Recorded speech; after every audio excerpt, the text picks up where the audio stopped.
tal? Mi nombre es Luis Vargas Zamora y esto es La vida es un soplo, un espacio dedicado a temas como educación, política, dinero y más. Hoy nos encontramos en los estudios de la UNED con Alejandro Rodríguez Flores. Hoy es una entrevista muy especial. Él es pastor de la Iglesia Evangélica Defensores de la Fe, ubicada en Ojo de Agua de Ciudad Cortés. Alejandro, ¿qué tal? Bienvenido al programa. Gracias por la invitación, hermano, gracias. Bueno, nosotros encantadísimos de tenerlo por acá. Para mí personalmente es todo un honor por lo que usted representa, Gracias. por sus años de servicio y por la familia que le representa. Muchas gracias, gracias. Alejandro, voy a mencionar algunos aspectos que he ido investigando un poco sobre usted.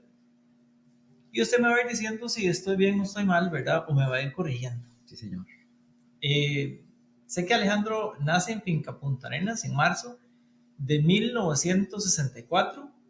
Actualmente vive en Sierpe de Osa. Estudió teología durante 6 años y así concluyó un diplomado y seguidamente 4 años más para culminar una licenciatura. Tiene 2 hermosos hijos, la parejita, ¿verdad? Baby y Estíbaliz Valeria. Tiene 38 años de casado y vea qué interesante, los mismos de haber trabajado para Asambleas de Dios. Actualmente tiene 3 años como pastor para el Ministerio de la Fe. Alejandro, antes de iniciar con los 3 bloques que tenemos para nuestra audiencia el día de hoy, hay un detalle muy interesante que he descubierto de su persona. Y es que a usted lo definen como una persona muy espiritual. ¿Cómo explicar eso? Bueno, gracias primero por la invitación y a la audiencia que nos está viendo y oyendo. Muchas gracias y bendiciones a todos. La palabra espiritual se define en las Escrituras, es un término muy propio, sobre todo del Nuevo Testamento, que abarca el conocimiento que uno tiene acerca de la persona de Jesús. A través de las Escrituras, cuando uno estudia las Escrituras y se profundiza en ella, por lo general se convierte en una persona espiritual. Porque el tiempo que uno pasa leyendo las Escrituras, el tiempo que uno pasa, en el caso mío, predicando, enseñando la palabra, pues te convierte en una persona espiritual. Aunque, hago la salvedad, no es algo que uno anda diciendo, yo soy espiritual, porque también puede darse el mal uso del término, ¿verdad? ¿De qué manera? El engreimiento, el orgullo, el creerse más, porque a veces el concepto espiritual hay que saberlo manejar, porque si usted no lo maneja a la luz de las Escrituras, puede haber enaltecimiento. Comprendo. ¿Ves? De pronto usted predica o enseña, lo hace bien. Entonces las personas pueden decir, ¿qué persona más espiritual? ¿Qué hombre más espiritual? ¿Por qué? Porque traza bien la Biblia, porque conoce la Escritura. Pues sí, pero no es tanto eso. Es una relación íntima. Lo que a uno lo convierte en una persona espiritual es la cercanía, es la relación que uno tiene con el Señor, ¿verdad? Entonces eso lo convierte a uno en una persona espiritual. Pero hay que manejarlo de una forma bíblica para no entrar en cuestiones que la gente vaya a hacer de esa persona casi que un Dios, porque hoy hay predicadores así, ¿verdad? Que la gente los aplaude y se creen que son más importantes que otros, y ese es el cuidado que hay que tener. Claro, muy bien, Alejandro. Vamos a ir entrando a fondo con nuestra entrevista y vamos a iniciar con el bloque número 1. Cada uno de ellos tiene un título y este se llama Cimientos. ¿Por qué? Porque hoy quiero que nuestra audiencia conozca un poco más, después de 38 años de dedicarse a esta noble profesión. Yo quiero que nos cuentes cómo fue tu niñez y cómo fue Alejandro antes de dedicarse a ser pastor. Bueno, mi infancia fue en Finca 7, Palmar Sur, Finca 7. Llegué a Finca 7 cuando en ese tiempo estaba la compañía bananera, la Fruit Company, en toda su fuerza. 4 años tenía cuando llegamos ahí. Y a la edad de 10 años empecé a escuchar el Evangelio en el cuadrante. Empecé a escuchar el Evangelio y me empezó a gustar. Empezaba a gustar el Evangelio. Y mamá, en su deseo de colaborar con uno, de no andar en la calle, de no andar aquí, ella tenía eh, una Biblia de los testigos de Jehová, una Biblia color verde, no se me olvida. Y ella, en su deseo de que nosotros estuviéramos ahí en casa, nos ponía que leyéramos la Biblia. Entonces yo empecé a leer la escritura más por parte de mamá, la insistencia, pero llegó un momento en que empecé a leer detenidamente los salmos. Desde niño me ha gustado mucho la lectura. De hecho, cuando yo entré al primer año de la escuela, yo sabía leer. Qué bien. Habíamos dos únicos compañeritos que sabíamos leer. Siempre me ha gustado la lectura. He sido nacido lector de los libros. Empecé a leer la escritura y eso me ayudó a poner los cimientos correctos. Hablando de cimientos, eso me ayudó a ver la vida tan temprano, sí, pero desde otra perspectiva. Alejandro, ¿y te acordás más o menos como a qué edad es que usted se da cuenta que siente eso de ser pastor, digamos, que ese sería su camino, es ahí a donde yo quisiera llegar? Cuando yo empecé a escuchar el Evangelio ahí en el cuadrante, yo empecé a sentir ese deseo de ir a la iglesia. Mamá, en su posición como católica, mayormente mamá no estaba de acuerdo en que yo fuera a la iglesia. A los 15 años exactos, yo le entregué el corazón al Señor. ¡Wow! ¡Qué joven que estabas! Sí. Para ese entonces yo vivía en Paseo de los Estudiantes, allá en San José, ahora es el barrio chino, que le llaman, ¿verdad? Ahí vivía yo y yo le abrí el corazón al Señor a los 15 años. A los 17 años, yo ingresé por primera vez al Instituto Bíblico de las Asambleas de Dios en San Rafael de Moravia, un cuatrimestre. Había que irse, era un internado, había que irse a estudiar ahí. Pero en ese momento todavía no había no tenía yo, digamos, en mi corazón el ser pastor, porque cuando yo estaba en el colegio, en los 12 años, 13 años de colegiatura. Claro que ese es un paso sí, muy distinto, ¿verdad? Yo iba a ser profesor de estudios sociales, iba a ser profesor de español y me gustaba mucho el inglés. Pero mayormente mi vocación iba a ser profesor de estudios sociales y de español. Yo no quería ser maestro, yo quería ser profesor. ¿Y entonces en qué momento se cruza ese camino y termina siendo pastor?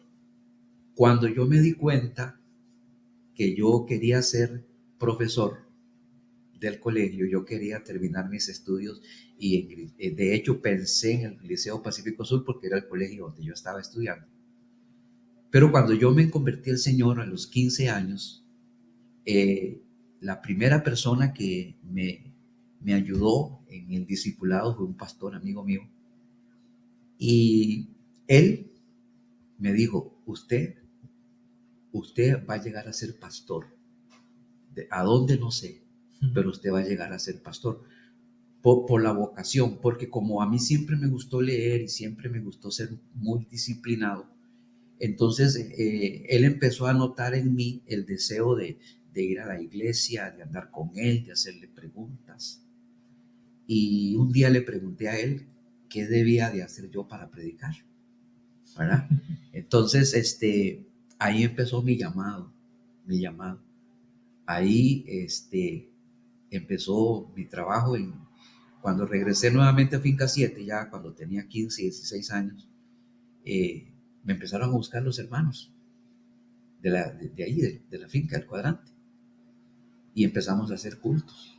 Muy bien, y entonces quiere decir que ahí iniciamos. Ahí, sin saber nada, porque Luisito no tenía conocimiento de nada. Y tenemos hasta el día de hoy esa trayectoria. Esa trayectoria. Alejandro, conociendo entonces esas etapas, ¿verdad?, que se fueron dando a través del tiempo, yo quisiera conocer si existen diferencias entre Alejandro, la persona, vamos a definirla, padre, amigo, esposo, versus Alejandro, el pastor, el guía espiritual, el consejero. Regálenos 3 diferencias o alguna diferencia que usted encuentre entre uno y otro, si las hay. Sí las hay, y le digo porque la sociedad actual todavía no acepta el trabajo o no lo ve bien el trabajo pastoral. Entonces, mi familia, que ha sido un soporte importantísimo, ha sido un reto porque mi esposa, ahora mis hijos, como que la mirada se centra también en ellos. Porque ahora resulta que no solamente yo soy pastor, ahora a mi esposa le dicen pastora sin ser pastora. Sí. Es un asunto directo de Dios. Y a mis hijos no lo ven como los hijos de Alejandro, sino los hijos del pastor. Entonces sí hay un contraste muy marcado, porque eso me hace a mí modelar, digamos, en el sentido de que lo que yo predico en el púlpito tiene que reflejarse en mi casa. O sea, pareciera que usted tiene que ser pastor las 24 horas, 365 días al año. Completamente, has dicho una gran verdad. Alejandro, y en ese sentido, vamos a ir muy pronto a la pausa, pero al regresar nos vas a dar respuesta a la siguiente interrogante. Y vamos en esa línea. La sociedad nos juzga a todos sin excepción, ¿verdad? Sí. Indiferentemente de que usted sea pastor, otros seamos educadores, y así sucesivamente, sin importar la profesión. ¿Cómo ha sido para usted haber vivido casi toda una vida, no solo con el peso de la sociedad, sino también con el de su investidura como pastor, ¿verdad? Ya que desde los tiempos bíblicos tenemos señalamientos, tenemos críticas, el pastor no puede hacer esto, la familia no puede hacer aquello, ¿verdad? Esta y otras consultas las vamos a conocer después de la pausa. No se vayan, sigan acompañándonos acá en su programa La Vida es un Soplo a través de Costa Ballena TV y gracias al auspicio de OSA Transmedia y por supuesto del acompañamiento de Diego Osa en los controles y de quien nos acompaña y es mi mano derecha en el programa, Kendra Undina. No se vayan. Qué gusto tenerles de vuelta. Hoy estamos conversando con Alejandro Rodríguez, quien es pastor de la Iglesia Evangélica Defensores de la Fe, ubicada en Ojo de Agua en Ciudad Cortés. Gracias a la plataforma de OSA Transmedia y por supuesto a Costa Ballena TV, continuamos con la pregunta que teníamos, don Alejandro.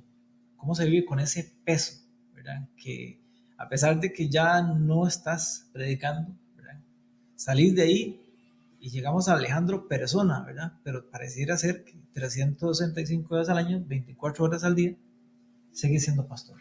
Sí, yo creo, Luis, que mi amable audiencia que me está escuchando, viendo, para mí ha sido importante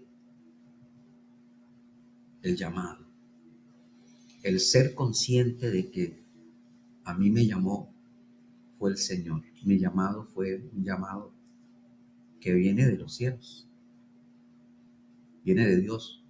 Entonces, cuando yo estoy seguro de mi llamado como pastor, eso hace que lo demás sea una añadidura. Porque cuando uno vive en una sociedad, por ejemplo, cuando yo llegué a Sierpe, que fue mi primera iglesia en Sierpe de Osa, fue la primera iglesia, llegué soltero, 22 años tenía. La misma vocación de ser pastor, de mi llamado, hizo que yo empezara a ganarme mucha gente, a ganarme la amistad de las personas. Y, y eso me permitió a mí el conducirme, el saber conducirme, no por una carga, no por una carga, sino porque hay mucha gente que yo necesito llegar con el Evangelio. Entonces, no es una carga, porque si es una carga, entonces de pronto estoy en un lugar X y ahí puedo tener otra postura. Pero cuando uno vive con el llamado, entonces todo lo que uno hace gira alrededor de ese llamado, en la casa, fuera de la casa. Entonces se convierte uno en una persona donde quiera que ande, donde quiera que esté, consciente.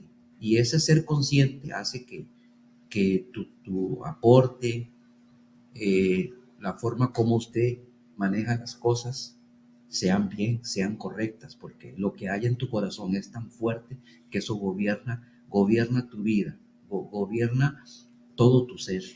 Podríamos decirlo, Alejandro, entonces, que es ser una persona de una sola pieza. Sí, sí, señor. Bueno, y ahora vamos a ingresar entonces al bloque número 2 y vamos a decirles el nombre. 41 años dedicado al servicio del Señor. Alejandro, eso es currículum. Cuéntenos en qué consiste el rol eh, de un pastor en una iglesia. Nosotros los pastores somos formadores. Nosotros los pastores somos formadores. Cuando nosotros llegamos a una iglesia, nuestro trabajo no es únicamente el estar en el púlpito exponiendo una palabra, sino que también es el formar, el capacitar. La Biblia lo llama o llama a la iglesia en sí el cuerpo de Cristo. Entonces, ese cuerpo tiene que ser formado, entrenado. Ahí es donde la función del pastor es vital. Es vital. Entonces, en el caso mío, muy particular, aparte de ser pastor, soy maestro. Entonces, mi credencial en un momento dice pastor maestro. Entonces, cuando asumo el rol de maestro, es cuando yo me bajo del altar, del púlpito, y empiezo a tener una relación más cercana con los niños, con los adolescentes, con los jóvenes, con todos. Y empezamos un trabajo pastoral muy individual. Entonces, eso hace que uno se sienta bien, bien, porque uno dice, estamos colaborando, estamos instruyendo, estamos dándole a estas personas las herramientas para que puedan vivir. Genial. Bueno, qué dichosos aquellos que han llegado a tus manos, ¿verdad? Y han sido parte de ese crecimiento espiritual. Alejandro, para continuar con la entrevista, yo quisiera saber cuáles son algunas de las diferencias de trabajar para Asambleas de Dios versus Defensores de la Fe.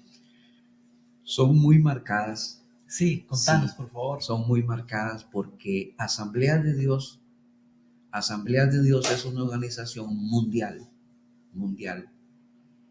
y tiene una estructura muy, muy delineada. Asambleas de Dios es una de las organizaciones evangélicas más fuertes que hay en el mundo, porque está distribuida en el mundo. Defensores de la Fe es una organización nueva,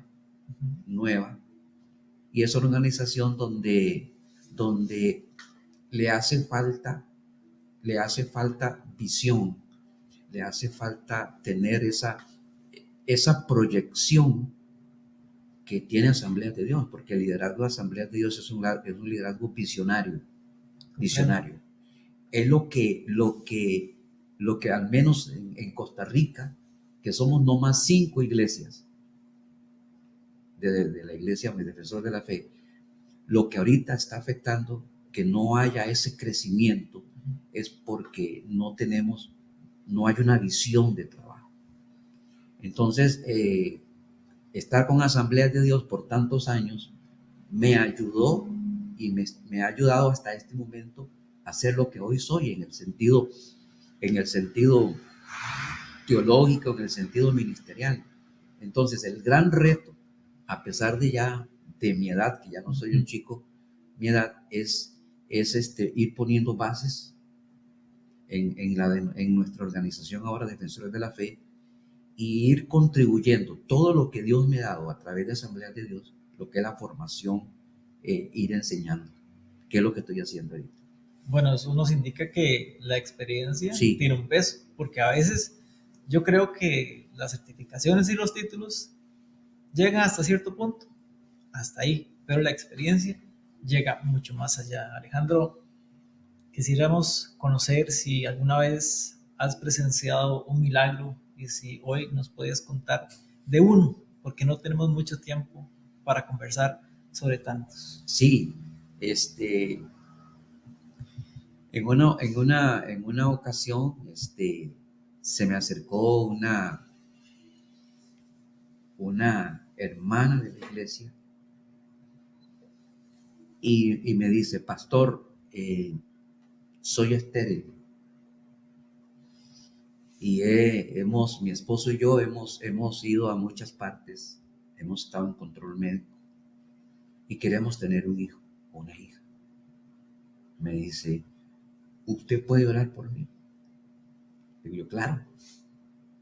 Y oré y me atreví y reprendí todo espíritu de esterilidad que había en ella, la esterilidad que había en su matriz, en él y en los dos, y quedó embarazada. Qué bonito, Leandro. Quedó embarazada. Y a partir de ese momento, cuando queda embarazada y me dice: pastor, estoy embarazada, el Señor me ha permitido orar en esa dirección, ya no uno, sino 2, 3, 4, 5 mujeres que han estado en problemas de esterilidad, y he orado y Dios les hace el milagro y les concede los hijos. Muy bien, estamos culminando el bloque número 2 y con esta pregunta nos vamos a la pausa. Alejandro, ¿qué es lo que las personas podemos hacer para tener un encuentro con Dios? Jesús, es conocer a Jesús. Ese es lo más sencillo, es conocer a Jesús. Jesús no es solamente, Luis y amigos, el hombre histórico de la Biblia, de las sandalias, del pelo largo, de la túnica.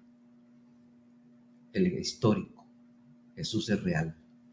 De hecho, estoy predicando una serie de sermones en la iglesia los domingos.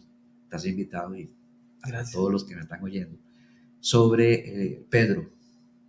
Cuando Pedro decide caminar sobre las aguas al llamado de Jesús, Pedro no era únicamente el deseo de caminar en las aguas.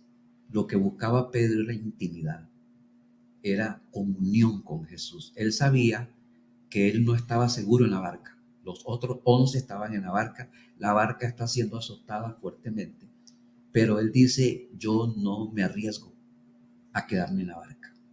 Fue cuando Cuando Jesús aparece en medio de la tormenta, en la tempestad, el mar está agitado, él le dice, si tú eres Jesús, manda que yo vaya. Jesús le dice, ven. Pero Pedro, el asunto de Pedro no era caminar por caminar. Las aguas era el puente para llegar a Jesús. Lo que él buscaba era la intimidad. Porque anteriormente, en el capítulo 14 de Mateo, en ese capítulo, antes del acontecimiento de caminó sobre las aguas Pedro, Jesús había hecho el milagro de la alimentación de los peces y los panes. Él era testigo de eso. Y él dijo, yo quiero estar cerca de él. Entonces,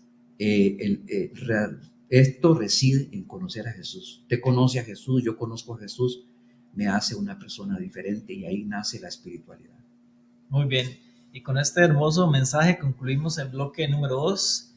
Vamos a la pausa y ya regresamos con más de La Vida es un Soplo acá por Costa Ballena TV. Y hoy con este hermoso mensaje que nos regala Alejandro Rodríguez Flores, pastor de la iglesia ubicada en Ojo de Agua en Ciudad Cortés. No se vayan, que regresamos al bloque número 3, uno que usted no se quiera perder.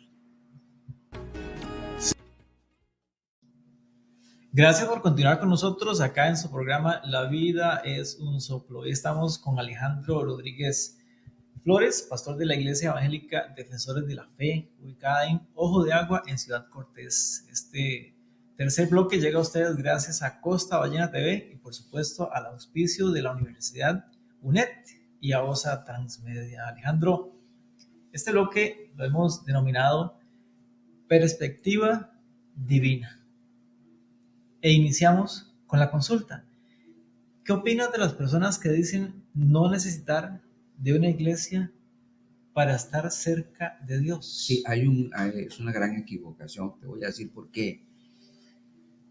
La iglesia está diseñada en primer lugar para convertirse en un centro de adoración. Ahora, hay personas que dicen, yo lo puedo hacer en la casa. Está bien. Pero si analizamos el contexto bíblico del Antiguo Testamento y Nuevo Testamento, el sentido de comunidad, ¿verdad? Ir a la iglesia no es un asunto de ir, es un asunto que hay un sentimiento de comunidad. Yo pertenezco a.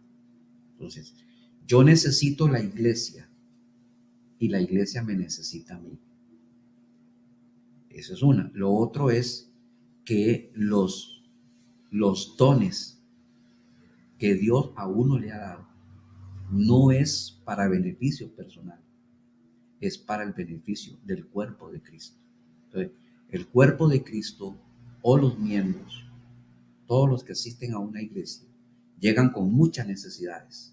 Domingo a domingo, semana a semana, nos encontramos con personas con depresión, personas con grandes necesidades espirituales, hasta físicas, económicas. Entonces el cuerpo de Cristo está para fortalecer al débil, para fortalecer a aquel que de pronto llega herido, lastimado. Entonces yo necesito la iglesia y la iglesia me necesita a mí. La iglesia, alguien dijo que es como un hospital, ¿verdad? Entonces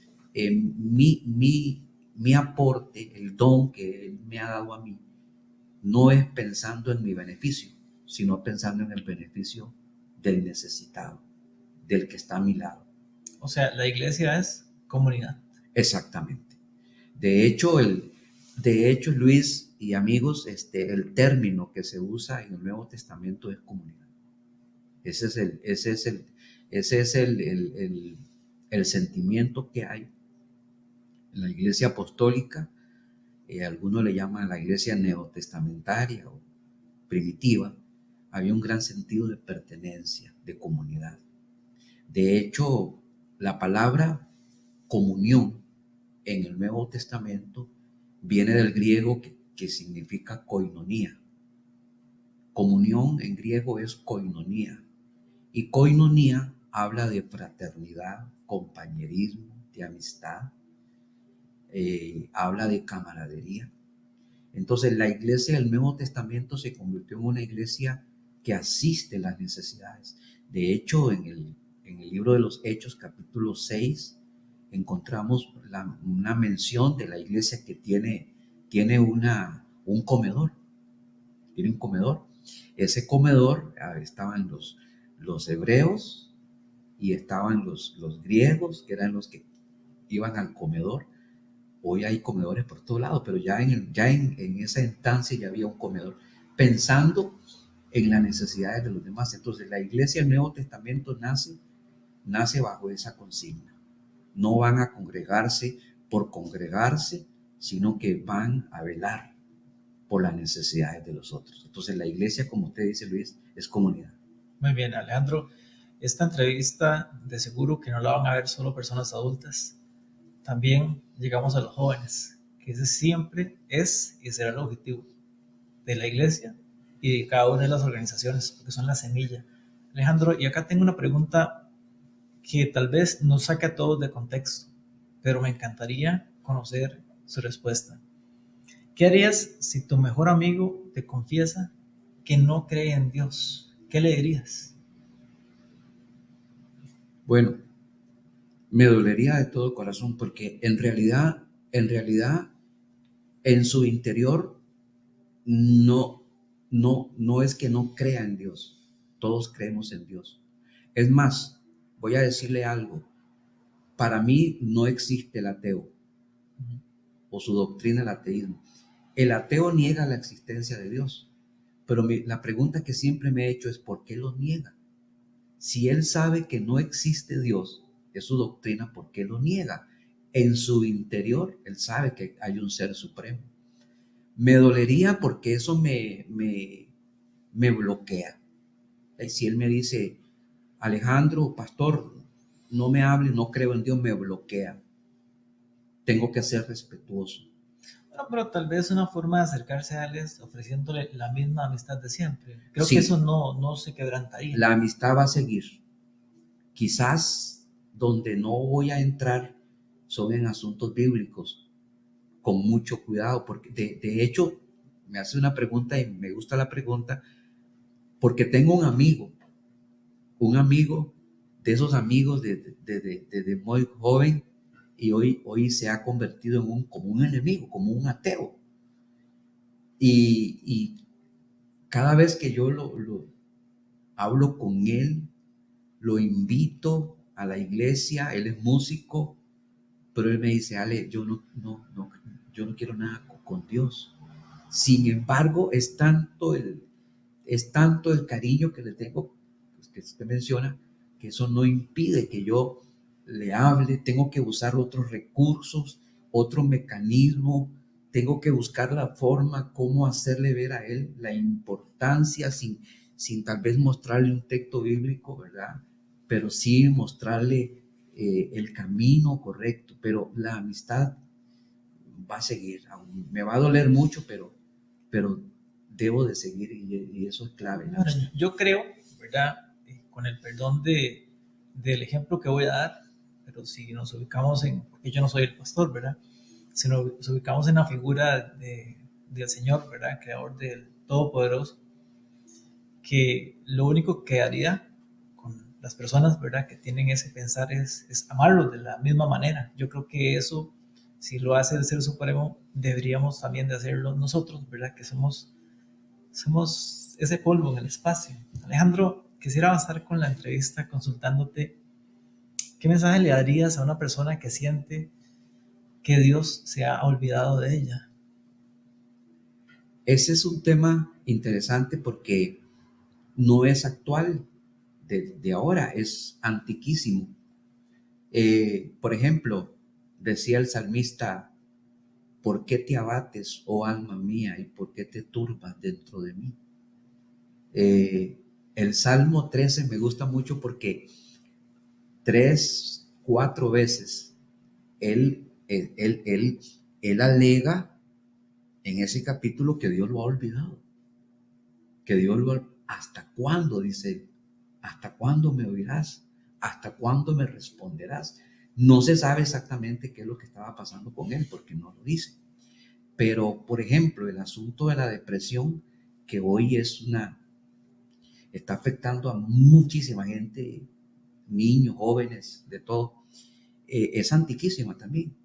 Eso lo vivieron los profetas del Antiguo Testamento. Entonces, el que una persona diga que siente que Dios no lo oye o se siente abandonado, yo lo invito a ir a la iglesia. Lo invito porque estoy dando una serie de mensajes al respecto. Porque de pronto incluso alguna persona que asiste a la iglesia, que uno mira que asiste a la iglesia, puede estar en una situación de depresiva y uno no se da cuenta. Claro. Entonces, sí, esto no es nuevo, Luis, esto es viejo. Y la persona que hoy dice, yo me siento abandonado, yo le voy a decir en esta noche, que Dios es más que el ser supremo que está en los cielos. Decía el salmista, ¿a quién tengo yo en los cielos si no es a ti? Y fuera de ti nada deseo. Entonces de pronto es ver arriba, porque su vista está muy enfocada a ver arriba y rescatar las palabras del salmista y decir, ¿a quién tengo yo en los cielos si no es a ti? Dios es el Dios personal, no es impersonal, es un Dios que ama, es un Dios que está con nosotros, es un Dios que no va a dejar que nosotros estemos en una situación caída. Él nos va a levantar. Fíjese en Pedro, porque cuando él se hunde, entonces él acude al maestro y le dice, Señor, sálvame. Y el Señor tomó la mano, inmediatamente tomó la mano y le dice, ¿por qué dudaste, hombre de poca fe? El Jesús, el tomar la mano inmediatamente de Pedro, me indica la cercanía, me indica que hay un Dios que nos ama, un Dios que se preocupa por nosotros. Amén. Alejandro, este servidor es siempre una caja de sorpresas. Y si usted se ha quedado hasta el final viendo esta entrevista, traigo para Alejandro una anécdota y una pregunta muy importante. La anécdota tiene que ver con tu hijo David. Pues quisiera que nos cuentes o nos compartas una historia que tuvimos en la escuela, porque yo creo que solamente las familias que han vivido, ¿verdad?, esta situación de ser tanto hijos de pastores como el pastor tener una familia, que es el caso de nuestra entrevista previa, y los invito a ver la entrevista de David Sequeira, ¿verdad? Y ese es un ejemplo más. Pareciera que en algún momento cuando él era niño, usted le enseñó una canción que sí, llegó a cantarla a la escuela y como que sí, el pastor parece que no podía hacer eso. Contanos, sí, ¿cuál es esa historia? Sí. Una anécdota que me marcó y me enseñó también, ¿verdad?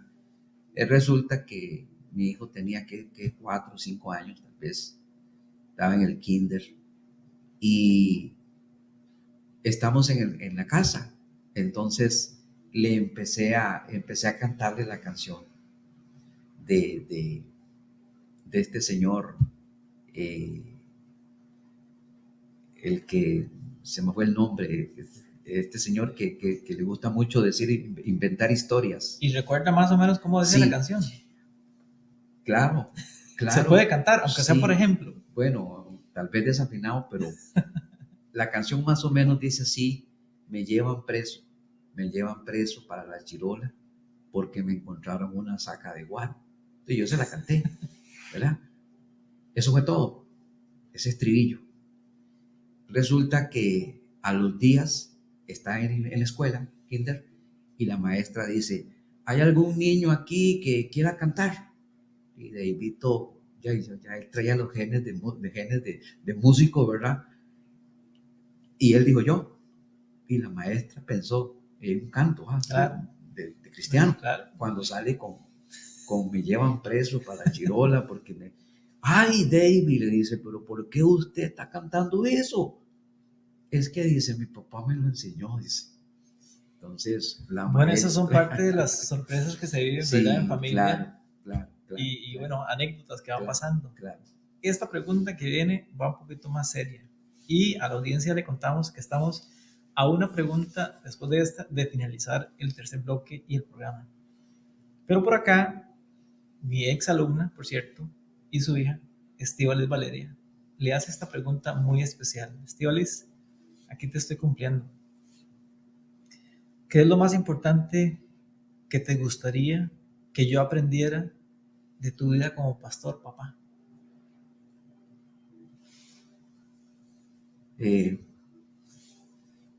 Sí, tengo la respuesta, Luis. El ser apasionado por su Señor. Una de las fortalezas de mi vida ha sido que desde el día que yo me entregué al Señor, mi vida ha sido una vida apasionada por Él. Vivo intensamente. Lo que hago para mí es importante, pero es mi vida. Y yo quisiera que ellos, tanto mi hija como mi niño, vivieran esa pasión que yo tengo por Jesús. Ese es mi deseo. Amén. Bueno, y ahora que mi amigo y tu hijo David va a ser papá, pues va a llevar esa herencia del abuelo. Para terminar, Alejandro, ¿qué mensaje final nos regalas? Y voy a definirlo de la siguiente manera. Este mensaje va para las personas que te han acompañado, ¿verdad? A lo largo de tu extensa carrera como pastor. O sea, va en esa vía, va en la vía de nuestra audiencia, que hoy está por acá y va a estar por mucho tiempo en las redes sociales escuchando tu mensaje. Y por supuesto, un mensaje que vaya dirigido también a tu familia, que estoy seguro de que te ama y te respeta, como a veces pocas, porque la sociedad está cambiando un poco. Sin mi familia, sin el apoyo de mis hijos, de mi esposa, no estuviera donde estoy. Porque ellos son mi soporte. El pastorado, Luis y amigos, es un trabajo muy sufrido. Y a veces trato de desconectarme cuando llego a casa. Es difícil, muy difícil. Pero yo doy gracias a Dios por mi esposa Ania, el cual amo con todo mi corazón, y a mis dos hijos, que ellos representan para mí todo, no una parte, todo para mí. Sin ellos no estuviera donde estoy. Soy el hombre muy feliz al verlos a ellos conmigo, verlos a ellos conmigo en calidad de hijos, los dos ellos en calidad de hijos, y verlos también en calidad de hijos del pastor en una iglesia, porque soy papá en la casa y soy papá en la iglesia, y ellos para mí representan todo. Tanto Ania como Estíbaliz y David son Sustento. el sustento, lo máximo en mi vida. Ellos son como el motor que me impulsan. A veces en esto uno se desanima, Luis. A veces también uno quiere, a veces dice, ya no puedo. Pero ellos, en las crisis que hemos tenido, ellos siempre han estado: papá, vamos para adelante, papá, no se desanime, papá, vamos. Y eso me hace muy feliz y me hace sentir que me aman, me aprecian y son mi soporte. Alejandro, gracias por acompañarnos. Gracias, Luis, gracias por abrir tu corazón. Me conmueves. Gracias, Luis. Y a ustedes, a nuestra audiencia, les agradecemos muchísimo de todo corazón ese tiempo que nos dedican cada jueves a partir de las 8 de la noche. Hoy nos acompañó Alejandro Rodríguez, pastor. Así que les invitamos a ir a esa iglesia en Ojo de Agua, en Ciudad Cortés, los que les queda cerquita. Claro. Gracias, UNED. Gracias, Osa Transmedia. Gracias a cada uno de ustedes. Gracias, Diego Osa. Gracias, Kendra. Les invito a compartir esta entrevista, a darles un like si les gusta y acompañarnos, como siempre, cada semana. No se pierdan de este martes las entrevistas de Esteban Calderón en su programa Actualidad TV. Nos vemos la próxima semana.